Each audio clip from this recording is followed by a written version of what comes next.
Hi all, welcome back. So let's get started with part 2 for the normal delivery without epidural. So in the first vlog itself, I have covered up everything about what to do in the contraction time, and the tips and all I've already given in that.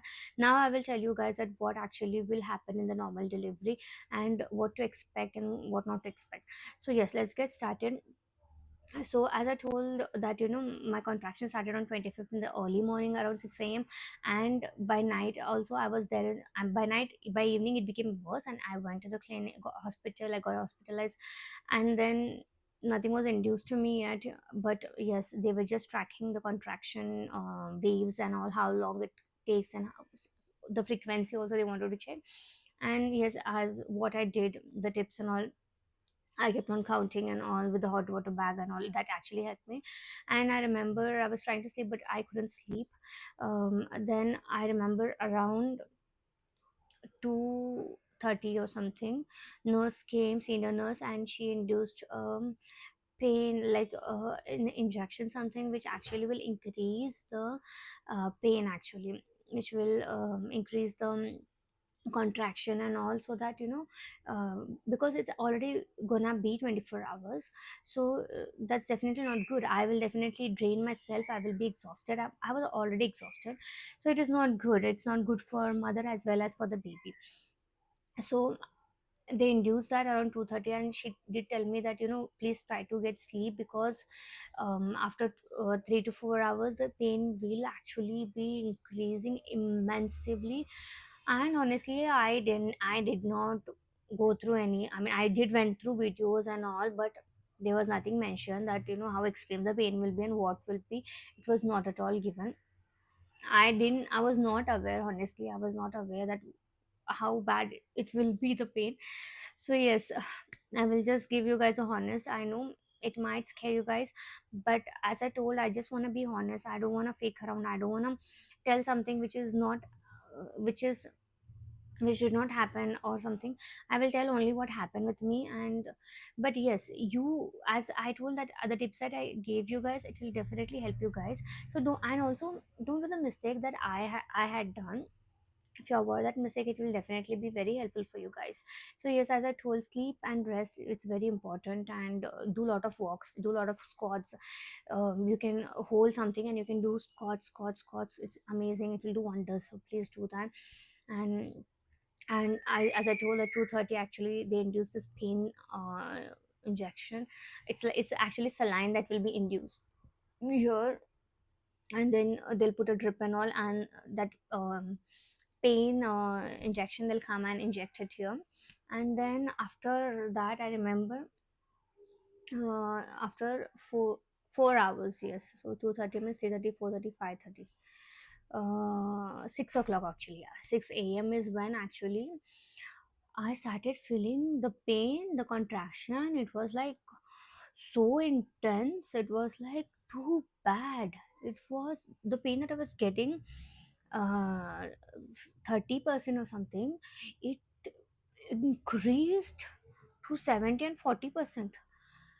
Whenever the contraction was coming, it had become so severe. It was so painful. It was like something is just trying to push my body from up to down, and it's like pulling something out.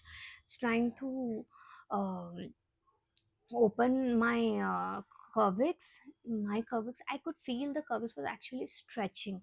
I could feel that, and that stretch of the cervix was so horrible. It was so extreme. It was really bad pain, guys. I know that I might be sounding very scary, but I can feel that pain. I can still feel that nightmare, I would say. It was very horrible. That pain, I have never in my life I've suffered anything like that. I mean, that pain is extremely, and it was really bad. I was telling the nurse, please call the doctor. I cannot bear this pain. Please call the doctor. I want the baby to come out. I just cannot. So the so one of the doctor actually, she came, she checked, if the baby's head is positioned or if my body was actually ready. She did come and check the dilation. My dilation was only done when I came to the hospital. It was actually 3 centimeter dilation, and when the doctor came and checked, it was somewhere around 7 centimeter dilation, and the water had still not broken. So they told me that okay, fine, you go ahead and take bath, and also they gave me anemia and all. So that there should be a clean process of the delivery. And after I went to take when I went to take the bath, actually the water bag broke, and there was like a gush of water. And when that water broke, the pain, it increased to the core.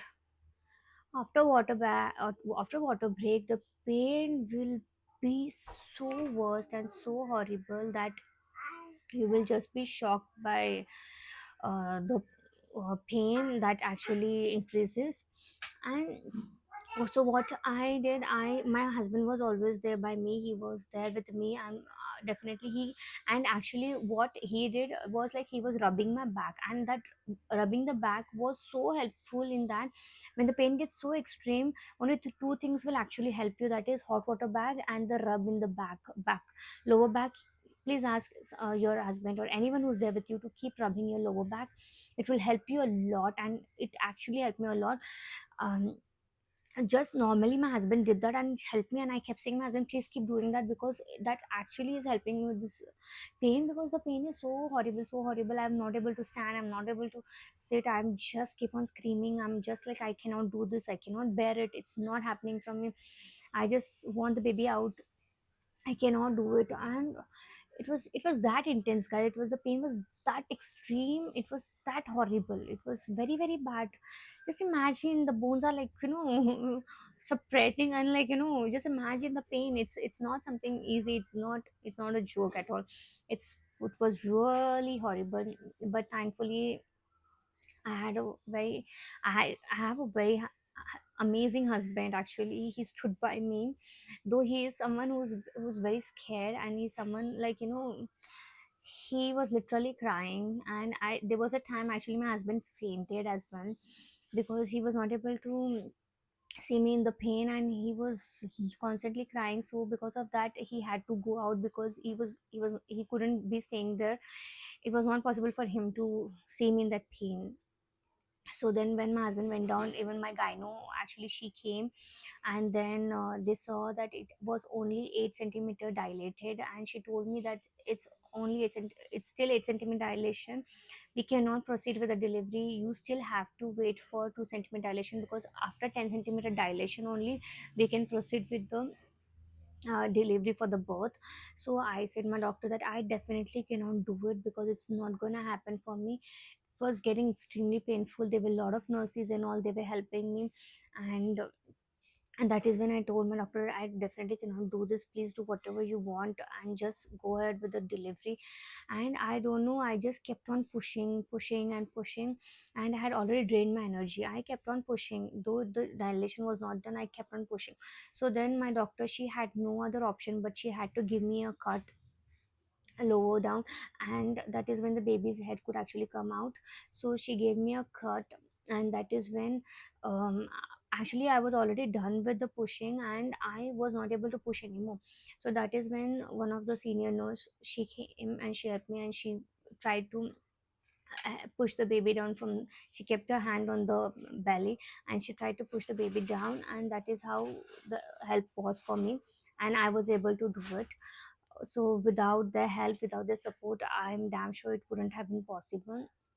And once, even in that pain, actually when a doctor will give you a cut down, you will not even feel it, because the pain of the contraction itself is so horrible that it cannot match any other pain that you will get. So that is how it was, I was not able to feel anything. And then all that pain, and then my baby came out, and I completely forgot. I mean, each and everything, each and every pain I forgot. And honestly, the journey from the contraction, I mean the worst contraction, I would say that, like the 100 to 90% contraction to the normal delivery, it was only 30 minutes. Only 30 minutes actually. Before that, whatever contraction is there, that you can still bear it. But the contraction that I was not able to bear it, it was like worst. That was for 30 minutes. 30 minutes gap only, that contraction, that pain was there, and it was that very severe one.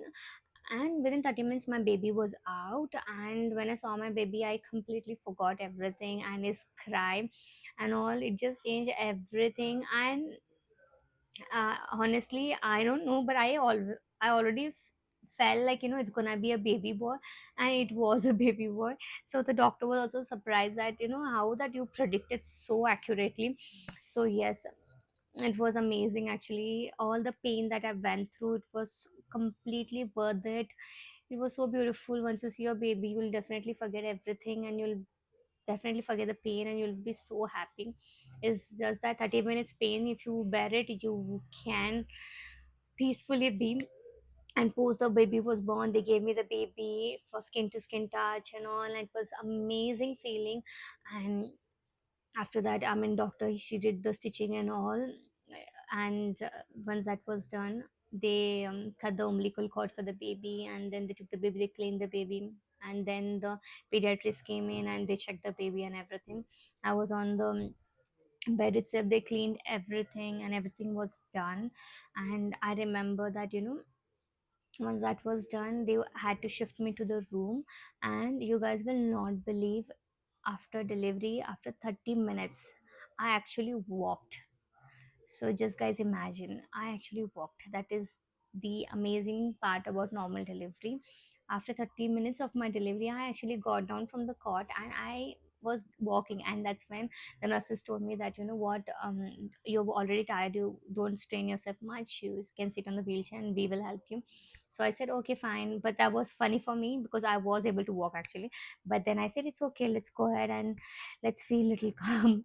So I sat on the wheelchair, and then my baby was ahead of me. They kept the baby in the and baby was completely fit and healthy, so it was not at all necessary to keep him in any kind of an ICU or something. No, he was perfectly all right and fit.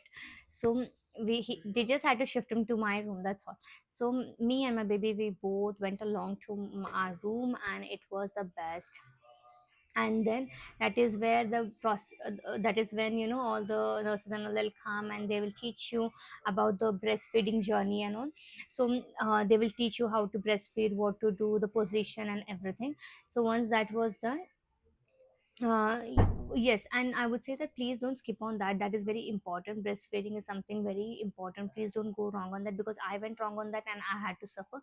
So you guys, please don't go wrong on that. Whatever they teach you, please follow that and keep asking them questions. And I would say mainly for the breastfeeding, please keep asking them and please do that. And that's it. If you do that properly, you will be perfectly all right. You will not at all suffer. So that's all.